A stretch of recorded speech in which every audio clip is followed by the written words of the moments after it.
ਸ਼੍ਰੋਮਣੀ ਅਕਾਲੀ ਦਲ ਅੰਮ੍ਰਿਤਸਰ ਵੱਲੋਂ ਅਹਿਮ press conference. ਮਿਸਲ ਸਤਲੁਜ ਵੱਲੋਂ ਬਠਿੰਡੇ ਵਿਖੇ ਸਮਰੱਥ ਪੰਜਾਬ ਮੁਹਿੰਮ ਤਹਿਤ ਕਰਵਾਈ ਗਈ ਵਿਚਾਰ ਗੋਸ਼ਟੀ। ਸੋਸ਼ਲ ਮੀਡੀਆ ਤੇ ਸਿੱਖਾਂ ਤੇ ਮੁਸਲਮਾਨਾਂ ਵਿਚਕਾਰ ਟਕਰਾਅ ਪੈਦਾ ਕਰਨ ਵਾਲੀਆਂ ਕਾਰਵਾਈਆਂ ਦਾ ਸ਼੍ਰੀ ਅਕਾਲ ਤਖਤ ਸਾਹਿਬ ਨੇ ਲਿਆ ਨੋਟਿਸ। ਸ਼੍ਰੋਮਣੀ ਅਕਾਲੀ ਦਲ ਅੰਮ੍ਰਿਤਸਰ ਵੱਲੋਂ ਅਹਿਮ ਪ੍ਰੈਸ ਕਾਨਫਰੰਸ ਕੀਤੀ ਗਈ। ਪ੍ਰੈਸ ਨੂੰ ਸੰਬੋਧਨ ਕਰਦਿਆਂ ਸਰਦਾਰ ਇਮਾਨ ਸਿੰਘ ਮਾਨ ਨੇ ਐਸਜੀਪੀਸੀ ਵੱਲੋਂ 328 ਸਰੂਪਾਂ ਦੇ ਮਾਮਲੇ ਵਿੱਚ ਚੁੱਪ ਰਹਿਣ ਅਤੇ ਐਸਜੀਪੀਸੀ ਚੋਣਾਂ ਨਾ ਕਰਵਾਉਣ ਦੇ ਮਾਮਲੇ ਤੇ ਸਵਾਲ ਖੜੇ ਕੀਤੇ। ਉਨ੍ਹਾਂ ਕਿਹਾ ਕਿ ਐਸਜੀਪੀਸੀ ਚੋਣਾਂ ਸਿੱਖਾਂ ਨੂੰ ਗੁਰਧਾਮਾਂ ਨਾਲ ਜੋੜਦੀਆਂ ਹਨ, ਪਰ ਐਸਜੀਪੀਸੀ ਚੋਣਾਂ ਲੰਮੇ ਸਮੇਂ ਤੋਂ ਨਹੀਂ ਹੋਈਆਂ, ਜਿਸ ਕਾਰਨ ਸੰਸਥਾ ਦੇ ਆਗੂ ਵੀ ਸੰਗਤਾਂ ਨੂੰ ਜਵਾਬਦੇਹ ਨਹੀਂ ਰਹੇ ਤੇ ਸਿੱਖ ਨੌਜਵਾਨ ਵੀ ਸਿੱਖੀ ਰਹੁ ਰੀਤਾਂ ਨੂੰ ਸਿੱਖਣ ਤੋਂ ਵਾਂਝੇ ਰਹਿ ਰਹੇ ਹਨ। ਉਨ੍ਹਾਂ ਕਿਹਾ ਕਿ 328 ਸਰੂਪਾਂ ਦੇ ਮਾਮਲੇ ਤੇ ਅਸੀਂ ਕਾਰਵਾਈ ਕਰਨ ਜਾ ਰਹੇ ਸੀ, ਪਰ ਅਕਾਲੀ ਆਗੂ ਬੀਬੀ ਜਗੀਰ ਕੌਰ ਵੱਲੋਂ ਸਾਨੂੰ ਰੋਕਿਆ ਗਿਆ ਤੇ ਵਿਸ਼ਵਾਸ ਦਿਵਾਇਆ ਗਿਆ ਸੀ ਕਿ ਉਹ ਇਸ ਤੇ ਕਮੇਟੀ ਮੈਂਬਰਾਂ ਨਾਲ ਚਰਚਾ ਕਰਨਗੇ। ਪਿਛਲੇ ਦਿਨਾਂ ਦੇ ਵਿੱਚ ਬਾਦਲ ਸਰਕਾਰ ਦੇ ਜਿਹੜੇ ਕਾਰਨਾਮੇ ਆ ਉਹਦੇ ਉੱਤੇ ਅਕਾਲ ਤਖਤ ਸਾਹਿਬ ਨੇ ਨੋਟਿਸ ਲਿੱਤਾ ਹੈ ਔਰ ਉਹਨਾਂ ਨੂੰ ਤਨਖਾਹੀਆ ਇਕਰਾਰ ਵੀ ਦਿੱਤਾ ਹੈਗਾ ਤੇ ਉਹਦੇ ਉੱਤੇ ਹਜੇ ਫਾਈਨਲ ਉਹਨਾਂ ਨੇ ਆਪਣਾ ਫੈਸਲਾ ਦੇਣਾ ਹੈਗਾ। ਜਿੱਥੇ ਪੰਜਾਬ ਸਰਕਾਰ ਨੇ ਮੌਜੂਦਾ ਨੇ ਉਦੋਂ ਬਰਗਾੜੀ ਦੇ ਮਸਲੇ 'ਚ ਹੋਰ ਕਾਰਨਾਮੇ ਜਿਹੜੇ ਹੋਏ ਜਿਹਦੇ ਵਿੱਚ ਸਿੱਖਾਂ ਦੀ ਮੌਤ ਵੀ ਹੋਈ ਹੈ, ਉਹਦੀ ਗੱਲ ਉੱਭਰੀ ਹੈ, ਪਰ ਜਿਹੜਾ ਸ਼੍ਰੋਮਣੀ ਗੁਰਦੁਆਰਾ ਪ੍ਰਬੰਧਕ ਕਮੇਟੀ ਦੇ ਵਿੱਚ ਆਪ ਕਪਲੇ ਕੀਤੇ ਹੋਏ ਹੈ ਉਹ ਵੀ ਇਹਨਾਂ ਦੇ ਚਹੇਤਿਆਂ ਨੇ, ਉਹਦੀ ਗੱਲ ਇੰਨੇ ਵੱਡੇ ਪੱਧਰ ਤੇ ਨਹੀਂ ਆ ਰਹੀ ਹੈਗੀ। ਸ਼੍ਰੋਮਣੀ ਅਕਾਲੀ ਦਲ ਅੰਮ੍ਰਿਤਸਰ ਨੇ ਇਸ ਮੁੱਦੇ ਦੇ ਉੱਤੇ 1 ਸਾਲ ਲੌਂਗੋਵਾਲ ਸਾਹਿਬ ਦੇ ਘਰ ਦੇ ਸਾਹਮਣੇ ਧਰਨਾ ਲਾਇਆ ਕਿ ਸਾਨੂੰ ਦੱਸੋ ਕਰ ਕੀ ਰਹੇ ਹੋ। 1 ਸਾਲ ਬੀਬੀ ਜਗੀਰ ਕੌਰ ਜਿਹੜੀ ਕਹਿੰਦੀ ਹੈ ਕਿ ਮੇਰੀ ਕੋਈ ਗਲਤੀ ਨਹੀਂ ਤੇ ਮੈਂ ਇਹਦੇ ਨਾਲ ਸੁਖਬੀਰ ਸਿੰਘ ਬਾਦਲ ਨਾਲ ਲੜਦੀ ਰਹੀ ਹਾਂ। ਬੀਬੀ ਨੇ ਸਪਸ਼ਟ ਬਿਆਨ ਦਿੱਤਾ ਹੈ ਕਿ ਅਸੀਂ ਇਹਦੇ ਉੱਤੇ ਕੇਸ ਪਾਵਾਂਗੇ। ਜਿਹੜੇ ਤੁਸੀਂ ਕਾਗਜ਼ ਦੇਖੋਗੇ ਉਹਦੇ ਵਿੱਚ ਇੱਕ ਕੇਸ ਅਸੀਂ ਤਿਆਰ ਕੀਤਾ ਹੋਇਆ ਇੰਸਟੀਚਿਊਟ ਆਫ ਚਾਰਟਰਡ ਅਕਾਊਂਟੈਂਟਸ ਨੂੰ ਭੇਜਣਾ ਸੀਗਾ ਕਿ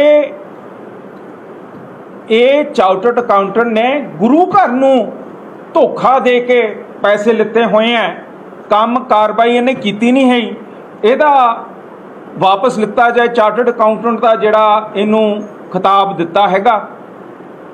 ਬੀਬੀ ਜਗੀਰ ਕੌਰ ਤੇ ਕਹਿਣ ਤੇ ਅਸੀਂ ਪਿੱਛੇ ਹਟ ਗਏ ਕਿ ਜੇ ਐਸਜੀਪੀਸੀ ਸਿੱਧਾ ਕੇਸ ਪਾਉਂਦੀ ਹੈ ਤਾਂ ਫਿਰ ਜਿਹੜੀ ਸੰਸਥਾ ਨਾਲ ਹੋਇਆ ਉਹ ਇਹਦਾ ਕੋਗਨਿਸੈਂਸ ਲੈ ਕੇ ਕਰੂਗੀ। ਹੁਣ ਕਹਿੰਦੀ ਹੈ ਕਿ ਮੈਂ ਸੁਖਬੀਰ ਦੇ ਬਰਖਲਾਫ ਹੈ, ਪਰ ਉਹਦੇ ਨਿੱਜੀ ਸੀਏ ਦੇ ਉੱਤੇ ਕੇਸ ਨਹੀਂ ਪਾਣਾ ਤਾਂ ਫਿਰ ਤੁਸੀਂ ਤਾਂ ਉਹਦੇ ਨਾਲ ਸੀਗੇ। ਜਿੱਥੇ ਇਹ ਸਾਰੀਆਂ ਕਮੀਆਂ, ਇਸ ਤੋਂ ਇਲਾਵਾ 328 ਸਰੂਪ ਦੀ ਕੋਈ ਪੜਤਾਲ ਨਹੀਂ ਹੋਈ, ਕੋਈ ਕੇਸ ਨਹੀਂ ਪਾਇਆ ਪੁਲਿਸ 'ਚ ਕਿ ਸਾਨੂੰ ਲੱਭ ਕੇ ਦੇਣ।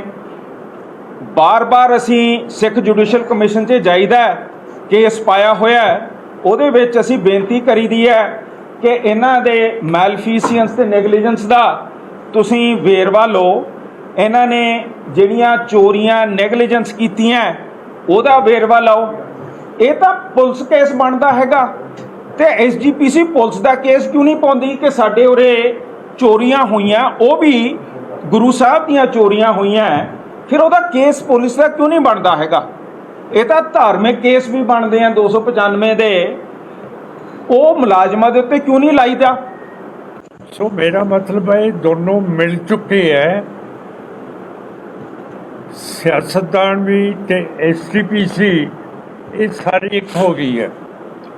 ਹੁਣ ਜਿਹੜੇ 87 ਦਫਾ ਦੇ ਗੁਰਦੁਆਰੇ ਹੈ, ਜੇ ਪੰਜਾਬ ਸਰਕਾਰ ਉਹਨਾਂ ਦੇ ਇਲੈਕਸ਼ਨ ਕਰਾ ਸਕਦੀ ਹੈ ਤੇ ਫਿਰ ਇਹ ਕਿਉਂ ਨਹੀਂ ਕਰਾਉਂਦੀ। ਤੇ ਜੇ ਸੈਂਟਰ ਗੌਰਮੈਂਟ ਦੀ ਰਿਸਪੌਂਸਿਬਿਲਿਟੀ ਹੈ ਕਿ ਐਸਜੀਪੀਸੀ ਦੇ ਇਲੈਕਸ਼ਨਸ ਕਰਾਓ, ਫਿਰ ਉਹ ਕਿਉਂ ਨਹੀਂ ਕਰਾ ਰਹੀ। ਗੱਲ ਇਹ ਹੈ ਕਿ ਸਿੱਖ ਧਰਮ ਨੂੰ ਹੌਲੀ ਹੌਲੀ ਇਹ ਤੋੜਨਾ ਚਾਹੁੰਦੇ ਹੈ। ਮੈਂ ਚੰਗਾ ਤਾਂ ਨਹੀਂ ਲੱਗਦਾ ਹੈਗਾ, ਪਰ ਮੈਂ ਹਿਸਟਰੀ ਦਾ ਸਟੂਡੈਂਟ ਹੈ, ਗੋਲਡ ਮੈਡਲਿਸਟ ਹੈ, ਮੈਂ ਸਾਰੀ ਹਿਸਟਰੀ ਧਰਮਾਂ ਦੀ ਪੜ੍ਹੀ ਹੈ। ਗੱਲ ਇਹ ਹੈ ਕਿ ਹਿੰਦੂਵਾਦ ਨੇ ਅੱਜ ਤੱਕ ਜਿਹੜਾ ਵੀ ਹੋਰ ਧਰਮ ਇੱਥੇ ਜੰਮਿਆ ਉਸ ਨੂੰ ਪੈਦਾ ਨਹੀਂ ਹੋਣ ਦਿੱਤਾ। ਬੇਸ਼ੱਕ ਬੁੱਧ ਧਰਮ ਹੋਵੇ, ਉਸ ਨੂੰ ਸ਼ੰਕਰਾਚਾਰੀਆ ਜੀ ਨੇ ਤਲਵਾਰ ਦੀ ਨੋਕ ਦੇ ਨਾਲ ਉਹਨਾਂ ਦੇ ਜਿਹੜੇ ਮੱਠ ਸੀਗੇ ਉਹ ਤੋੜਤੇ, ਨਾਲੰਦਾ ਦੀ ਯੂਨੀਵਰਸਿਟੀ ਖਤਮ ਕਰਤੀ, ਉਹਨਾਂ ਦੇ ਮੱਠ ਤੋੜਤੇ। ਅੱਜ ਬੁੱਧ ਧਰਮ ਤੁਹਾਨੂੰ ਇੰਡੀਆ ਦੀ ਧਰਤੀ 'ਤੇ ਨਹੀਂ ਮਿਲਦਾ। ਇਹ ਚਲਿਆ ਗਿਆ ਤਿੱਬਤ ਦੇ ਵਿੱਚ, ਚੀਨ ਦੇ ਵਿੱਚ, ਬਰਮਾ 'ਚ, ਲੰਕਾ 'ਚ ਅਤੇ ਸਾਊਥ ਈਸਟ ਏਸ਼ੀਆ ਦੇ ਵਿੱਚ। ਇਹਦੀ ਪੈਦਾਇਸ਼ ਸਾਡੇ ਇੰਡੀਆ 'ਚ ਹੋਈ ਹੈ। ਫਿਰ ਜੈਨ ਧਰਮ ਦੀ ਪੈਦਾਇਸ਼ ਇੰਡੀਆ ਦੇ ਵਿੱਚ ਹੋਈ ਹੈ। ਇਸ ਦੇ ਮਗਰ ਵੀ ਸ਼ੰਕਰਾਚਾਰੀਆ ਪਿਆ ਸੀ, ਪਰ ਜੈਨੀਆਂ ਨੇ ਕਿਹਾ ਕਿ ਤੁਸੀਂ ਬੈਠ ਕੇ ਸਾਡੇ ਨਾਲ ਗੱਲ ਤਾਂ ਕਰ ਲਓ। ਫਿਰ ਹਿੰਦੂ ਧਰਮ ਦੇ ਮੋਹਤਬਰਾਂ ਨੇ ਗੱਲਬਾਤ ਕੀਤੀ ਅਤੇ ਫੈਸਲਾ ਇਹ ਹੋਇਆ ਕਿ ਹਿੰਦੂ ਧਰਮ ਦੇ ਬੁੱਤ ਅਤੇ ਮੂਰਤੀਆਂ ਜੈਨ ਧਰਮ ਦੇ ਮੰਦਰਾਂ ਦੇ ਵਿੱਚ ਰੱਖੀਆਂ ਜਾਣਗੀਆਂ। ਮਿਸਲ ਸਤਲੁਜ ਵੱਲੋਂ ਬਠਿੰਡਾ ਵਿਖੇ ਸਮਰੱਥ ਪੰਜਾਬ ਮੁਹਿੰਮ ਤਹਿਤ ਵਿਚਾਰ ਗੋਸ਼ਟੀ ਕੀਤੀ ਗਈ, ਜਿਸ ਵਿੱਚ ਮਿਸਲ ਦੇ ਵੱਖ-ਵੱਖ ਬੁਲਾਰਿਆਂ ਨੇ ਹਿੱਸਾ ਲਿਆ ਅਤੇ ਆਏ ਹੋਏ ਦਰਸ਼ਕਾਂ ਨਾਲ ਆਪਣੇ ਵਿਚਾਰ ਸਾਂਝੇ ਕੀਤੇ। ਇਸ ਮੌਕੇ ਮਿਸਲ ਸਤਲੁਜ ਦੇ ਪ੍ਰਧਾਨ ਸਰਦਾਰ ਅਜੈਪਾਲ ਸਿੰਘ ਬਰਾੜ ਨੇ ਆਏ ਹੋਏ ਦਰਸ਼ਕਾਂ ਦੇ ਸਵਾਲਾਂ ਦੇ ਜਵਾਬ ਦਿੱਤੇ ਅਤੇ ਉਹਨਾਂ ਨੂੰ ਪੰਜਾਬ ਨੂੰ ਮੁੜ ਸਮਰੱਥ ਬਣਾਉਣ ਲਈ ਕਿਹਨਾਂ ਚੁਣੌਤੀਆਂ ਤੇ ਅਮਲ ਕਰਨਾ ਚਾਹੀਦਾ ਹੈ ਉਸ ਬਾਰੇ ਵੀ ਜਾਣੂ ਕਰਵਾਇਆ। ਸ਼੍ਰੀ ਅਕਾਲ ਤਖਤ ਸਾਹਿਬ ਦੇ ਜਥੇਦਾਰ ਸਿੰਘ ਸਾਹਿਬ ਗਿਆਨੀ ਰਘਬੀਰ ਸਿੰਘ ਨੇ ਵਿਦੇਸ਼ਾਂ ਵਿੱਚ ਟਿਕਟੋਕ ਵਰਗੇ ਸੋਸ਼ਲ ਮੀਡੀਆ ਮੰਚਾਂ ਤੇ ਸਿੱਖਾਂ ਤੇ ਮੁਸਲਮਾਨਾਂ ਦੇ ਭੇਸ ਅਤੇ ਨਾਵਾਂ ਵਾਲੇ ਖਾਤੇ ਬਣਾ ਕੇ ਸਿੱਖ ਅਤੇ ਇਸਲਾਮ ਧਰਮ ਵਿਚਾਲੇ ਟਕਰਾਅ ਪੈਦਾ ਕਰਨ ਦੇ ਨੀਚਤਾ ਭਰੇ ਰੁਝਾਨ ਨੂੰ ਬੇਹੱਦ ਗੰਭੀਰਤਾ ਨਾਲ ਲੈਂਦਿਆਂ ਆਖਿਆ ਕਿ ਕਿਸੇ ਵੀ ਦੂਜੇ ਧਰਮ ਅਤੇ ਉਹਨਾਂ ਦੇ ਪੀਰ ਪੈਗੰਬਰਾਂ ਦੇ ਖਿਲਾਫ ਅਪਮਾਨਜਨਕ ਸੋਚ ਰੱਖਣ ਵਾਲਾ ਮਨੁੱਖ ਕਿਸੇ ਵੀ ਧਰਮ ਦਾ ਪੈਰੋਕਾਰ ਨਹੀਂ ਹੋ ਸਕਦਾ। ਸ਼੍ਰੀ ਅਕਾਲ ਤਖਤ ਸਾਹਿਬ ਸਕੱਤਰੇਤ ਤੋਂ ਜਾਰੀ ਕੀਤੇ ਲਿਖਤੀ ਬਿਆਨ ਵਿੱਚ ਸਿੰਘ ਸਾਹਿਬ ਗਿਆਨੀ ਰਘਬੀਰ ਸਿੰਘ ਨੇ ਆਖਿਆ ਕਿ ਉਹਨਾਂ ਕੋਲ ਕੁਝ ਲਿਖਤੀ ਸ਼ਿਕਾਇਤਾਂ ਪਹੁੰਚੀਆਂ ਹਨ ਕਿ ਵਿਦੇਸ਼ਾਂ ਵਿੱਚ ਕੁਝ ਸਿੱਖਾਂ ਦੇ ਨਾਵਾਂ ਅਤੇ ਤਸਵੀਰਾਂ ਵਾਲੇ ਟਿਕਟੋਕ ਖਾਤੇ ਬਣਾ ਕੇ ਇਸਲਾਮ ਧਰਮ ਦੇ ਖਿਲਾਫ ਅਤੇ ਕੁਝ ਮੁਸਲਮਾਨਾਂ ਦੇ ਨਾਵਾਂ ਅਤੇ ਤਸਵੀਰਾਂ ਵਾਲੇ ਟਿਕਟੋਕ ਖਾਤਿਆਂ ਤੋਂ ਸਿੱਖ ਧਰਮ ਦੇ ਖਿਲਾਫ ਬੇਹੱਦ ਅਪਮਾਨਜਨਕ ਅਤੇ ਨਫ਼ਰਤ ਭਰਿਆ ਕੂੜ ਪ੍ਰਚਾਰ ਹੋ ਰਿਹਾ ਹੈ। ਇਹ ਸਭ ਕੁਝ ਨਾ ਤਾਂ ਕੋਈ ਸੱਚਾ ਸਿੱਖ ਕਰ ਰਿਹਾ ਹੈ ਅਤੇ ਨਾ ਹੀ ਕੋਈ ਸੱਚਾ ਮੁਸਲਮਾਨ, ਬਲਕਿ ਇਹ ਕਿਸੇ ਸਮਾਜ ਵਿਰੋਧੀ ਸ਼ਕਤੀ ਦੀ ਡੂੰਘੀ ਸਾਜ਼ਿਸ਼ ਤਹਿਤ ਦੋਵਾਂ ਧਰਮਾਂ ਨੂੰ ਆਪਸ ਵਿੱਚ ਲੜਾਉਣ ਦੀਆਂ ਨੀਚਤਾ ਭਰੀਆਂ ਹਰਕਤਾਂ ਦਾ ਹਿੱਸਾ ਹੈ। ਉਹਨਾਂ ਦੇਸ਼ ਵਿਦੇਸ਼ਾਂ ਵਿੱਚ ਵਸਦੇ ਸਿੱਖਾਂ ਨੂੰ ਅਜਿਹੇ ਗੁੰਮਰਾਹਕੁਨ ਅਤੇ ਖਤਰਨਾਕ ਕੂੜ ਪ੍ਰਚਾਰ ਤੋਂ ਸੁਚੇਤ ਰਹਿੰਦਿਆਂ 10 ਗੁਰੂ ਸਾਹਿਬਾਨਾਂ ਦੇ ਆਸ਼ੇ ਮੁਤਾਬਕ ਆਪਣੇ ਧਰਮ ਵਿੱਚ ਪਰਪੱਕ ਰਹਿਣ ਤੇ ਦੂਜਿਆਂ ਦੇ ਧਾਰਮਿਕ ਵਿਸ਼ਵਾਸਾਂ ਦਾ ਸਤਿਕਾਰ ਕਰਨ ਦਾ ਆਦੇਸ਼ ਕੀਤਾ ਹੈ। ਉਹਨਾਂ ਕਿਹਾ ਕਿ ਦੇਸ਼ ਵਿਦੇਸ਼ ਦੇ ਮੁਸਲਮਾਨ ਭਾਈਚਾਰੇ ਨੂੰ ਵੀ ਆਗਾਹ ਹੋਣ ਦੀ ਲੋੜ ਹੈ ਅਤੇ ਜਿਹੜਾ ਵੀ ਕੋਈ ਸੋਸ਼ਲ ਮੀਡੀਆ ਦੇ ਕਿਸੇ ਮੰਚ ਤੇ ਸਿੱਖ ਭੇਸ ਜਾਂ ਨਾਮ ਦੇ ਜ਼ਰੀਏ ਇਸਲਾਮ ਧਰਮ ਦੇ ਖਿਲਾਫ ਗਲਤ ਬਿਆਨਬਾਜ਼ੀ ਕਰਦਾ ਹੈ ਉਸ ਨੂੰ ਸਿੱਖ ਨਾ ਸਮਝਿਆ ਜਾਵੇ। ਉਸ ਦੇ ਜਵਾਬ ਵਿੱਚ ਸਿੱਖ ਧਰਮ ਦੇ ਖਿਲਾਫ ਬੋਲਣ ਦੀ ਬਜਾਏ ਇਸ ਅਦਿੱਖ ਡੂੰਘੀ ਸਾਜ਼ਿਸ਼ ਨੂੰ ਨਾਕਾਮ ਕਰਨ ਲਈ ਕਾਨੂੰਨੀ ਤਰੀਕੇ ਨਾਲ ਇਸ ਨਫ਼ਰਤ ਭਰੇ ਪ੍ਰਚਾਰ ਨੂੰ ਰੋਕਣ ਦੇ ਯਤਨ ਕੀਤੇ ਜਾਣ। ਉਹਨਾਂ ਵਿਸ਼ਵਾਸ ਦਿਵਾਇਆ ਕਿ ਸਿੱਖ ਧਰਮ ਇਸ ਸਾਜ਼ਿਸ਼ ਨੂੰ ਨੰਗਾ ਕਰਨ ਲਈ ਹਰ ਤਰੀਕੇ ਨਾਲ ਮੁਸਲਮਾਨ ਭਾਈਚਾਰੇ ਦੇ ਨਾਲ ਖੜਾ ਹੈ ਅਤੇ ਦੁਵੱਲੀ ਨਫ਼ਰਤ ਪੈਦਾ ਕਰਨ ਵਾਲੀਆਂ ਕਾਰਵਾਈਆਂ ਨੂੰ ਠੱਲ ਪਾਉਣ ਲਈ ਮੁਸਲਮਾਨ ਭਾਈਚਾਰੇ ਨੂੰ ਵੀ ਸਿੱਖ ਕੌਮ ਨਾਲ ਸਹਿਯੋਗ ਕਰਨਾ ਚਾਹੀਦਾ ਹੈ। ਮਣੀਪੁਰ ਦੇ ਡੀਜੀਪੀ ਅਤੇ ਸੂਬੇ ਦੇ ਸੁਰੱਖਿਆ ਸਲਾਹਕਾਰ ਨੂੰ ਅਹੁਦੇ ਤੋਂ ਹਟਾਉਣ ਦੀ ਮੰਗ ਨੂੰ ਲੈ ਕੇ ਦਬਾਅ ਬਣਾਉਣ ਲਈ ਰਾਜ ਭਵਨ ਵੱਲ ਕੂਚ ਕਰਨ ਦੀ ਕੋਸ਼ਿਸ਼ ਕਰ ਰਹੇ ਪ੍ਰਦਰਸ਼ਨਕਾਰੀਆਂ ਨਾਲ ਝੜਪ ਹੋਣ ਤੇ ਸੁਰੱਖਿਆ ਬਲਾਂ ਨੇ ਅੱਜ ਅਥਰੂ ਗੈਸ ਦੇ ਗੋਲੇ ਦਾਗੇ। ਅਧਿਕਾਰੀਆਂ ਨੇ ਜਾਣਕਾਰੀ ਸਾਂਝੀ ਕੀਤੀ ਹੈ। ਇਸੇ ਦੌਰਾਨ ਮਣੀਪੁਰ ਯੂਨੀਵਰਸਿਟੀ ਦੇ ਵਿਦਿਆਰਥੀਆਂ ਨੇ ਇੱਕ ਵਿਰੋਧ ਰੈਲੀ ਕੱਢੀ ਅਤੇ ਕੇਂਦਰੀ ਗ੍ਰਹਿ ਮੰਤਰੀ ਅਮਿਤ ਸ਼ਾਹ ਦਾ ਪੁਤਲਾ ਵੀ ਸਾੜਿਆ। ਉਧਰ ਵਿਦਿਆਰਥੀਆਂ ਦੇ ਅੰਦੋਲਨ ਵਿਚਾਲੇ ਅੱਜ ਪੂਰੇ ਸੂਬੇ ਵਿੱਚ ਇੰਟਰਨੈਟ ਸੇਵਾ 5 ਦਿਨਾਂ ਲਈ ਮੁਅੱਤਲ ਕਰ ਦਿੱਤੀ ਗਈ ਹੈ। ਇਸੇ ਦੌਰਾਨ ਮੁੱਖ ਮੰਤਰੀ ਐਨ ਬੀਰੇਨ ਸਿੰਘ ਨੇ ਵਿਦਿਆਰਥੀ ਜਥੇਬੰਦੀਆਂ ਦੇ ਆਗੂਆਂ ਨਾਲ ਇੱਕ ਮੀਟਿੰਗ ਵੀ ਕੀਤੀ ਹੈ। ਸੁਪਰੀਮ ਕੋਰਟ ਨੇ ਸੌਦਾ ਸਾਧ ਨੂੰ ਰਣਜੀਤ ਸਿੰਘ ਕਤਲ ਕੇਸ ਵਿੱਚ ਬਰੀ ਕੀਤੇ ਜਾਣ ਦੇ ਮਾਮਲੇ ਵਿੱਚ ਨੋਟਿਸ ਜਾਰੀ ਕਰਕੇ ਜਵਾਬ ਮੰਗਿਆ ਹੈ। ਸੌਦਾ ਸਾਧ ਦੇ ਮੈਨੇਜਰ ਰਣਜੀਤ ਸਿੰਘ ਦੀ 2002 ਵਿੱਚ ਹੱਤਿਆ ਕਰ ਦਿੱਤੀ ਗਈ ਸੀ। ਇਸ ਮਾਮਲੇ ਵਿੱਚ ਸੀਬੀਆਈ ਅਦਾਲਤ ਨੇ ਰਾਮ ਰਹੀਮ ਨੂੰ ਦੋਸ਼ੀ ਕਰਾਰ ਦਿੰਦਿਆਂ ਉਮਰ ਕੈਦ ਦੀ ਸਜ਼ਾ ਸੁਣਾਈ ਸੀ, ਪਰ ਇਸ ਸਾਲ 28 ਮਈ ਨੂੰ ਪੰਜਾਬ ਅਤੇ ਹਰਿਆਣਾ ਹਾਈ ਕੋਰਟ ਨੇ ਇਸ ਮਾਮਲੇ ਵਿੱਚ ਰਾਮ ਰਹੀਮ ਅਤੇ 4 ਹੋਰਾਂ ਨੂੰ ਸ਼ੱਕ ਦਾ ਲਾਭ ਦਿੰਦੇ ਹੋਏ ਬਰੀ ਕਰ ਦਿੱਤਾ ਸੀ। ਹਾਈ ਕੋਰਟ ਦੇ ਇਸ ਹੁਕਮ ਨੂੰ ਚੁਣੌਤੀ ਦੇਣ ਵਾਲੀ ਪਟੀਸ਼ਨ ਤੇ ਸੁਣਵਾਈ ਕਰਦਿਆਂ ਸੁਪਰੀਮ ਕੋਰਟ ਨੇ ਇਸ ਦੀ ਜਾਂਚ ਕਰਨ ਦੀ ਹਾਮੀ ਭਰ ਦਿੱਤੀ ਹੈ। ਇਸ ਸੰਬੰਧ ਵਿੱਚ ਸੋਮਵਾਰ ਨੂੰ ਰਾਮ ਰਹੀਮ ਅਤੇ ਹੋਰ ਧਿਰਾਂ ਨੂੰ ਨੋਟਿਸ ਜਾਰੀ ਕਰਕੇ 4 ਹਫ਼ਤਿਆਂ ਵਿੱਚ ਜਵਾਬ ਮੰਗਿਆ ਗਿਆ ਹੈ। ਦਰਅਸਲ ਰਣਜੀਤ ਸਿੰਘ ਕਤਲ ਕੇਸ ਵਿੱਚ ਰਾਮ ਰਹੀਮ ਅਤੇ 4 ਹੋਰਾਂ ਨੂੰ ਬਰੀ ਕਰਨ ਦੇ ਹਾਈ ਕੋਰਟ ਦੇ ਹੁਕਮਾਂ ਨੂੰ ਚੁਣੌਤੀ ਦਿੰਦੇ ਹੋਏ ਸੁਪਰੀਮ ਕੋਰਟ ਵਿੱਚ ਇੱਕ ਪਟੀਸ਼ਨ ਦਾਇਰ ਕੀਤੀ ਗਈ ਸੀ। ਇਹ ਪਟੀਸ਼ਨ ਜਗਸੀਰ ਸਿੰਘ ਦੀ ਤਰਫੋਂ ਉਹਨਾਂ ਦੇ ਵਕੀਲ ਸਤਿਆ ਮਿਤਰਾ ਨੇ ਦਾਇਰ ਕੀਤੀ ਸੀ। ਇਸ ਵਿੱਚ ਹਾਈ ਕੋਰਟ ਦੇ 28 ਮਈ ਦੇ ਹੁਕਮ ਨੂੰ ਚੁਣੌਤੀ ਦਿੱਤੀ ਗਈ ਸੀ। ਪਟੀਸ਼ਨ ਤੇ ਸੁਣਵਾਈ ਕਰਦਿਆਂ ਸੁਪਰੀਮ ਕੋਰਟ ਦੀ ਜਸਟਿਸ ਬੇਲਾ ਐਮ ਤ੍ਰਿਵੇਦੀ ਅਤੇ ਜਸਟਿਸ ਸਤੀਸ਼ ਚੰਦਰ ਸ਼ਰਮਾ ਦੀ ਬੈਂਚ ਨੇ ਰਾਮ ਰਹੀਮ ਅਤੇ 4 ਹੋਰਾਂ ਨੂੰ ਨੋਟਿਸ ਜਾਰੀ ਕੀਤਾ ਹੈ।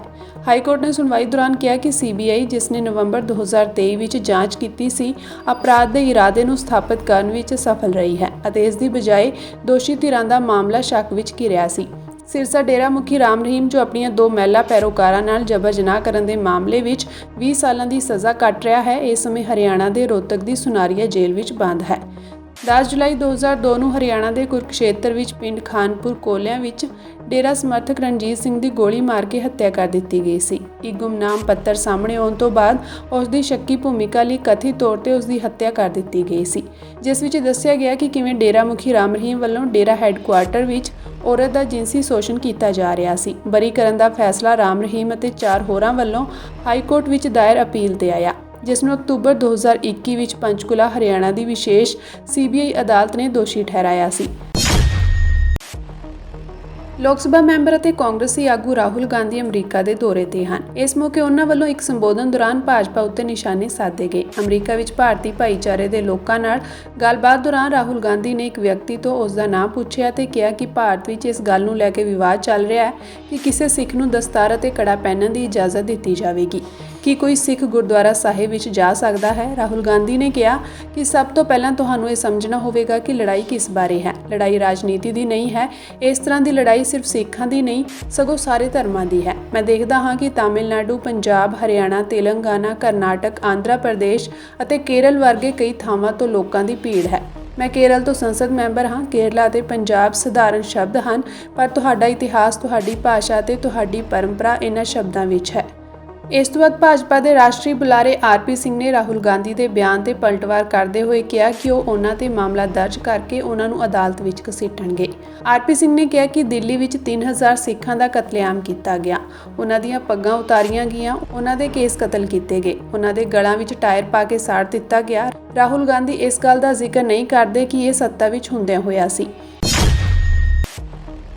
ਤਖ਼ਤ ਸ੍ਰੀ ਹਰਿਮੰਦਰ ਸਾਹਿਬ ਜੀ ਪਟਨਾ ਸਾਹਿਬ ਵਿਖੇ ਭਾਜਪਾ ਦੇ ਕੌਮੀ ਪ੍ਰਧਾਨ JP ਨੱਡਾ ਦੇ ਨਤਮਸਤਕ ਹੋਣ ਪਹੁੰਚਣ ਮੌਕੇ ਗੁਰੂ ਘਰ ਦੇ ਕੀਰਤਨੀ ਜਥੇ ਨੂੰ ਗੁਰਬਾਣੀ ਕੀਰਤਨ ਸਮੇਂ ਮੀਡੀਆ ਵੱਲੋਂ ਪਰੇਸ਼ਾਨ ਕਰਨਾ ਬੇहद ਦੁਖਦਾਈ ਹੈ ਅਤੇ ਅਜਿਹੀ ਹਰਕਤ ਸਿੱਖ ਭਾਵਨਾਵਾਂ ਨੂੰ ਸੱਟ ਮਾਰਨ ਵਾਲੀ ਹੈ। ਇਹ ਗੱਲ ਦਾ ਪ੍ਰਗਟਾਵਾ ਸ਼੍ਰੋਮਣੀ ਗੁਰਦੁਆਰਾ ਪ੍ਰਬੰਧਕ ਕਮੇਟੀ ਦੇ ਪ੍ਰਧਾਨ ਐਡਵੋਕੇਟ ਹਰਜਿੰਦਰ ਸਿੰਘ ਧਾਮੀ ਨੇ ਕੀਤਾ ਹੈ। ਉਹਨਾਂ ਕਿਹਾ ਕਿ ਗੁਰੂ ਅਸਥਾਨਾਂ ਅੰਦਰ ਸ੍ਰੀ ਗੁਰੂ ਗ੍ਰੰਥ ਸਾਹਿਬ ਜੀ ਦੇ ਅਦਬ ਸਤਿਕਾਰ ਅਤੇ ਕੀਰਤਨ ਦੀ ਇੱਕ ਆਪਣੀ ਮਰਿਆਦਾ ਹੈ, ਜਿਸ ਨੂੰ ਯਕੀਨੀ ਬਣਾਉਣਾ ਪ੍ਰਬੰਧਕਾਂ ਦੀ ਵੱਡੀ ਜ਼ਿੰਮੇਵਾਰੀ ਹੈ। ਸਿੱਖ ਕੌਮ ਦੇ ਪਾਵਨ ਤਖ਼ਤ ਸ੍ਰੀ ਹਰਿਮੰਦਰ ਜੀ ਪਟਨਾ ਸਾਹਿਬ ਵਿਖੇ ਭਾਜਪਾ ਆਗੂ ਦੇ ਨਤਮਸਤਕ ਹੋਣ ਮੌਕੇ ਮਰਿਆਦਾ ਦਾ ਉਲੰਘਣ ਕਰਦਿਆਂ ਮੀਡੀਆ ਵੱਲੋਂ ਕੀਰਤਨ ਕਰ ਰਹੇ ਰਾਗੀ ਜਥੇ ਦੀ ਸੇਵਾ ਦੌਰਾਨ ਵਿਘਨ ਪਾਉਣਾ ਨਿੰਦਣਯੋਗ ਹੈ। ਐਡਵੋਕੇਟ ਧਾਮੀ ਨੇ ਕਿਹਾ ਕਿ ਕਿਸੇ ਵੀ ਰਾਜਸੀ ਆਗੂ ਦੇ ਗੁਰੂ ਘਰ ਆਉਣ ਸਮੇਂ ਮਰਿਆਦਾ ਦਾ ਖਿਆਲ ਰੱਖਿਆ ਜਾਣਾ ਚਾਹੀਦਾ ਹੈ ਅਤੇ ਪ੍ਰਬੰਧਕਾਂ ਦੀ ਇਹ ਜ਼ਿੰਮੇਵਾਰੀ ਹੈ ਕਿ ਉਹ ਮਰਿਆਦਾ ਵਿਰੁੱਧ ਕਿਸੇ ਵੀ ਕਾਰਵਾਈ ਅਤੇ ਹਰਕਤ ਨੂੰ ਤੁਰੰਤ ਰੋਕਣ। ਸ਼੍ਰੋਮਣੀ ਕਮੇਟੀ ਪ੍ਰਧਾਨ ਨੇ ਮੀਡੀਆ ਨੂੰ ਵੀ ਅਪੀਲ ਕੀਤੀ ਕਿ ਆਪਣੀ ਡਿਊਟੀ ਨਿਭਾਉਣ ਸਮੇਂ ਉਹ ਗੁਰੂ ਘਰਾਂ ਦੀ ਮਰਿਆਦਾ ਤੇ ਸਤਿਕਾਰ ਦਾ ਖਿਆਲ ਜ਼ਰੂਰ ਰੱਖਣ। ਸਾਬਕਾ ਕੈਬਨਿਟ ਮੰਤਰੀ ਸਰਵਣ ਸਿੰਘ ਫਿਲੌਰ ਤੇ ਸਿਕੰਦਰ ਸਿੰਘ ਮਲੂਕਾ ਅੱਜ ਸ਼੍ਰੀ ਅਕਾਲ ਤਖ਼ਤ ਸਾਹਿਬ ਵਿਖੇ ਪਹੁੰਚੇ। ਇਸ ਮੌਕੇ ਉਹਨਾਂ ਨੇ ਆਪਣਾ ਸਪਸ਼ਟੀਕਰਨ ਸੌਂਪਿਆ। ਇਸ ਮੌਕੇ ਸਿਕੰਦਰ ਸਿੰਘ ਮਲੂਕਾ ਦਾ ਕਹਿਣਾ ਹੈ ਕਿ ਇਹ ਮਾਮਲਾ ਹੁਣ ਸ਼੍ਰੀ ਅਕਾਲ ਤਖ਼ਤ ਸਾਹਿਬ ਉੱਤੇ ਆ ਗਿਆ ਹੈ। ਜੋ ਵੀ ਸਿੰਘ ਸਾਹਿਬਾਨ ਫੈਸਲਾ ਕਰਨਗੇ ਅਸੀਂ ਖਿੜ ਮੱਥੇ ਸਵੀਕਾਰ ਕਰਾਂਗੇ। ਉਹਨਾਂ ਨੇ ਕਿਹਾ ਕਿ ਅਰਦਾਸ ਕਰਦੇ ਹਾਂ ਕਿ ਕੌਮ ਚੜ੍ਹਦੀ ਕਲਾ ਵਿੱਚ ਰਹੇ। ਡਾਕਟਰ ਉਤਪਿੰਦਰਜੀਤ ਕੌਰ ਨੇ ਵੀ ਆਪਣਾ ਸਪਸ਼ਟੀਕਰਨ ਸ਼੍ਰੀ ਅਕਾਲ ਤਖ਼ਤ ਸਾਹਿਬ ਸਕੱਤਰੇਤ ਵਿਖੇ ਭੇਜ ਦਿੱਤਾ ਹੈ ਅਤੇ ਉਹਨਾਂ ਨੇ ਆਪਣਾ ਮੈਡੀਕਲ ਵੀ ਭੇਜਿਆ ਹੈ ਤੇ ਦੱਸਿਆ ਕਿ ਉਹ ਚੱਲਣ ਫਿਰਨ ਵਿੱਚ ਅਸਮਰੱਥ ਹਨ, ਇਸ ਲਈ ਉਹਨਾਂ ਦਾ ਭੇਜਿਆ ਹੋਇਆ ਸਪਸ਼ਟੀਕਰਨ ਪ੍ਰਵਾਨ ਕਰ ਲਿਆ ਜਾਵੇ। ਦੱਸ ਦਈਏ ਕਿ ਸ਼੍ਰੀ ਅਕਾਲ ਤਖ਼ਤ ਸਾਹਿਬ ਵਿਖੇ ਹੋਈ 30 ਅਗਸਤ ਨੂੰ ਪੰਜ ਸਿੰਘ ਸਾਹਿਬਾਨਾਂ ਦੀ ਇਕੱਤਰਤਾ ਦੌਰਾਨ ਸੁਖਬੀਰ ਬਾਦਲ ਨੂੰ ਜਿੱਥੇ ਤਨਖਾਹੀਆ ਕਰਾਰ ਦਿੱਤਾ ਗਿਆ ਸੀ, ਉੱਥੇ ਹੀ 17 ਸਾਬਕਾ ਮੰਤਰੀਆਂ ਨੂੰ 15 ਦਿਨਾਂ ਦੇ ਅੰਦਰ ਪੇਸ਼ ਹੋ ਕੇ ਸਪਸ਼ਟੀਕਰਨ ਦੇਣ ਲਈ ਵੀ ਕਿਹਾ ਗਿਆ ਸੀ। ਇਸੇ ਆਦੇਸ਼ ਨੂੰ ਮੰਨਦਿਆਂ ਪਿਛਲੇ ਦਿਨੀ 10 ਸਾਬਕਾ ਮੰਤਰੀ ਪਹਿਲਾਂ ਹੀ ਆਪਣਾ ਸਪਸ਼ਟੀਕਰਨ ਦੇ ਚੁੱਕੇ ਹਨ। ਸ਼੍ਰੋਮਣੀ ਅਕਾਲੀ ਦਲ ਬਾਦਲ ਵੱਲੋਂ ਇੱਕ ਅਹਿਮ ਪ੍ਰੈਸ ਕਾਨਫਰੰਸ ਕੀਤੀ ਗਈ। ਇਸ ਮੌਕੇ ਪਾਰਟੀ ਦੇ ਸੀਨੀਅਰ ਆਗੂ ਪ੍ਰਬੰਧ ਸਿੰਘ ਰੋਮਾਣਾ ਨੇ ਕਿਹਾ ਕਿ ਵਿੱਤੀ ਕੁਪ੍ਰਬੰਧਨ, ਘਪਲੇਬਾਜ਼ੀ ਤੇ ਇਸ਼ਤਿਹਾਰਬਾਜ਼ੀ ਤੇ ਕੀਤੇ ਵੱਡੇ ਖਰਚ ਦੇਸ਼ ਭਰ ਵਿੱਚ ਭਗਵੰਤ ਮਾਨ ਤੇ ਆਪ ਦੇ ਕਨਵੀਨਰ ਅਰਵਿੰਦ ਕੇਜਰੀਵਾਲ ਦੇ ਪ੍ਰਚਾਰ ਵਾਸਤੇ ਕੀਤੇ ਜਾ ਰਹੇ ਹਨ ਅਤੇ ਪੈਸਾ ਹੋਰ ਰਾਜਾਂ ਵਿੱਚ ਪਾਰਟੀ ਦੇ ਪ੍ਰਚਾਰ ਵਾਸਤੇ ਹੈਲੀਕਾਪਟਰ ਤੇ ਵਿਸ਼ੇਸ਼ ਹਵਾਈ ਜਹਾਜ਼ ਵਰਤਣ ਤੇ ਖਰਚ ਕੀਤਾ ਜਾ ਰਿਹਾ ਹੈ। ਉਨ੍ਹਾਂ ਜ਼ੋਰ ਦੇ ਕੇ ਕਿਹਾ ਕਿ ਪੰਜਾਬ ਨੂੰ ਕੰਗਾਲ ਬਣਾ ਦਿੱਤਾ ਗਿਆ ਹੈ ਤੇ ਇਸ ਦੇ ਸਿਰ ਕਰਜ਼ਾ ਕੁੱਲ ਘਰੇਲੂ ਉਤਪਾਦ ਦਾ 46.81% ਤੇ ਪਹੁੰਚ ਗਿਆ ਹੈ।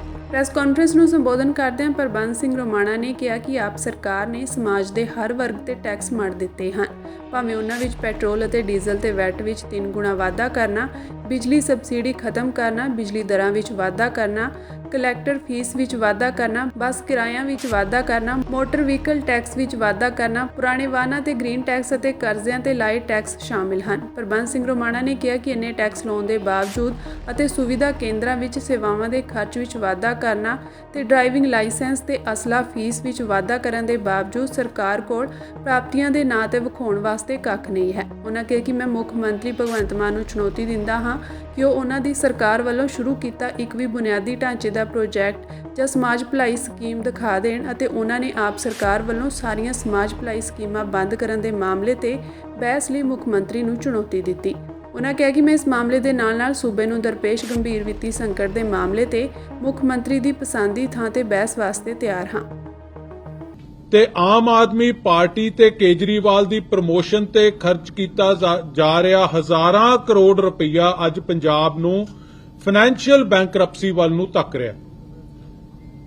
ਇਹਨਾਂ ਦੀਆਂ ਮਨਮਰਜ਼ੀਆਂ, ਇਹਨਾਂ ਦੇ ਗੁਲਸ਼ਰੇ, ਇਹਨਾਂ ਦੇ ਪ੍ਰਚਾਰ ਦਾ ਬੋਝ ਅੱਜ ਹਰ ਪੰਜਾਬੀ ਦੇ ਸਿਰ ਤੇ ਪੈ ਰਿਹਾ। ਮੈਂ ਅੱਜ ਉਹ ਚੀਜ਼ ਤੁਹਾਨੂੰ ਅੰਕੜਿਆਂ ਸਹਿਤ ਦੱਸੂਗਾ ਸਾਰੀ।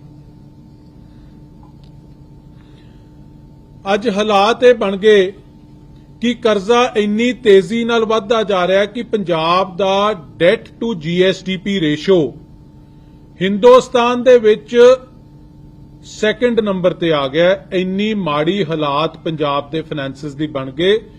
ਪਰ ਫਿਰ ਵੀ ਕਦੇ ਤੁਸੀਂ ਪੰਜਾਬ ਦੇ ਮੁੱਖ ਮੰਤਰੀ ਨੂੰ ਸੂਬੇ ਦੇ ਫਾਈਨੈਂਸਿਸ, ਸੂਬੇ ਦੇ ਵਿੱਤੀ ਹਾਲਾਤ ਤੇ ਕਦੇ ਗੱਲ ਕਰਦੇ ਸੁਣਿਆ?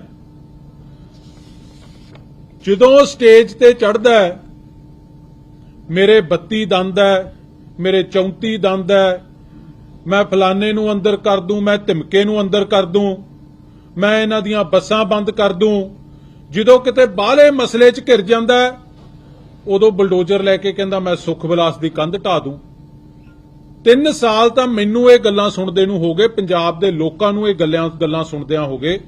ਪਤਾ ਨਹੀਂ ਉਹ ਕੰਧਾਂ ਜਾਂ ਤਾਂ ਉਹ ਸੀਮੈਂਟ ਦੀ ਐਡ ਆਪਾਂ ਵੇਖਦੇ ਹੁੰਨੇ, ਇੱਕ ਸਾਰਾ ਟੱਬਰ ਲੈ ਕੇ ਮਾਰਦਾ ਕੰਧ ਦੇ ਵਿੱਚ, ਉਹ ਤਾਂ ਨਹੀਂ ਟੈਂਦੀ, ਜਾਂ ਤਾਂ ਸੀਮੈਂਟ ਹੀ ਚੰਗਾ ਹੈ ਤੇ ਜਾਂ ਮੁੱਖ ਮੰਤਰੀ ਸਾਹਿਬ ਤੁਹਾਨੂੰ ਮਿਲਿਆ ਕੁਛ ਨਹੀਂ। ਸਿਰਫ ਇਹ ਲੋਕਾਂ ਦੀਆਂ ਧਿਆਨ ਭਟਕਾਉਣ ਦੀਆਂ ਜਿਹੜੀਆਂ ਤੁਸੀਂ ਕੋਸ਼ਿਸ਼ਾਂ ਗੱਲਾਂ ਕਰ ਰਹੇ ਹੋ, ਇਹ ਬਹੁਤਾ ਚਿਰ ਕਾਮਯਾਬ ਨਹੀਂ ਹੋਣਾ।